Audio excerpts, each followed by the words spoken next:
চোপা কিষানদের সম্মান, সেই সম্মান মাননীয় বিরোধী দলনেতার মাথায় পরিয়ে দেওয়া হলো। এরপরে যে নাঙল তার একটি রেপ্লিকা দিয়ে বরণ করে নেবেন মাননীয় বিরোধী দলনেতা মহাশয়কে। ভারত মাতা কি। এরপরে সাঁইথিয়া নগর যুব মোর্চা, যেহেতু এটা সতীপীঠ, 51 পীঠী, জয় বরন্দেশ্বরী, ভারত মাতা কি।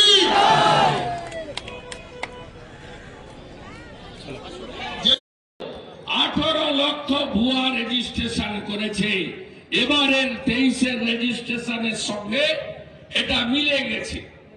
তাই আপনাদের আমি বলতে চাই, এই চোর তৃণমূল এমন কোন জায়গা নেই যে জায়গায় লুট করেনি। এরা কৃষকদের ভুয়া অ্যাকাউন্ট খুলে ভারত সরকারের পাঠানো 5,000 কোটি টাকার বড় অংশ লুট করেছে। কি ভাষা মমতা পুলিশের! গোঘাটের এক ওসি অরাজনৈতিক ভাবে পথ অবরোধ করেছিল, তাদেরকে নমস্কার করে হাত জোড় করে তুলবি কোথায় না তুলে বলছে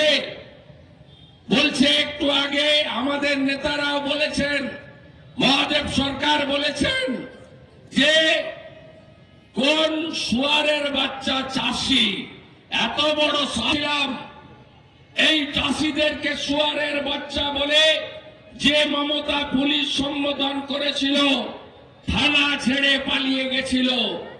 আপনাদের আমি কথা দিতে পারি, বিজেপি সরকার তো করবে, 1-1.5 বছর মধ্যে বিজেপি সরকার হবে। এই অরূপ মণ্ডলকে ওই কৃষকের বাড়িতে নিয়ে গিয়ে ওর পা ধুইয়ে ঘটিতে করে জল খাওয়াবো আমরা।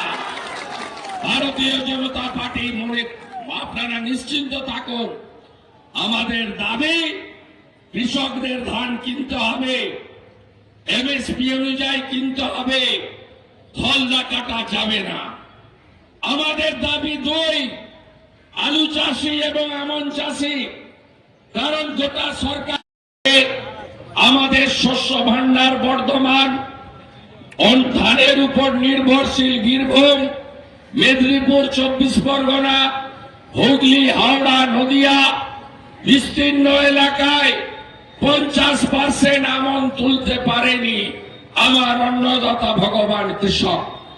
সেই এলাকায় ক্ষতিপূরণ দিতে হবে। আপনারা শুনে রাখুন, 19 সালে নির্বাচনে 18টা লোকসভা আসন বিজেপি জেতার পরে মমতা ব্যানার্জি পশ্চিমবাংলার কৃষকদের সর্বনাশ করে প্রধানমন্ত্রী শস্য বীমা যোজনা থেকে বাংলাকে বার করে দিয়েছেন। এই বাংলায় প্রাইম মিনিস্টার ক্রপ ইন্স্যুরেন্স যোজনা নেই, একমাত্র রাজ্য। কেন? প্রধানমন্ত্রীর নাম আছে। মার্চ মাসে প্রতি বছর ক্ষতিপূরণ চলে আসত, সরকারের ইন্স্যুরেন্স কোম্পানি পাঠিয়ে দিত, তার বদলে বাংলা ফসল বীমা যোজনা করেছে, যার ক্ষতিপূরণ কেউ পায় না, ওটার ভাইপোর একটা সংস্থা। সর্বনাশ করেছে কৃষকদের। যেভাবে সর্বনাশ হয়েছে স্বাস্থ্যতে, আমরা একমাত্র রাজ্য আয়ুষ্মান ভারত, এই ভুয়া স্বাস্থ্য সাথীর কার্ড, যে কার্ডে চিকিৎসার সুযোগ কেউ পায় না। মোদিজি ভারতবর্ষে 12 কোটি পরিবারের 60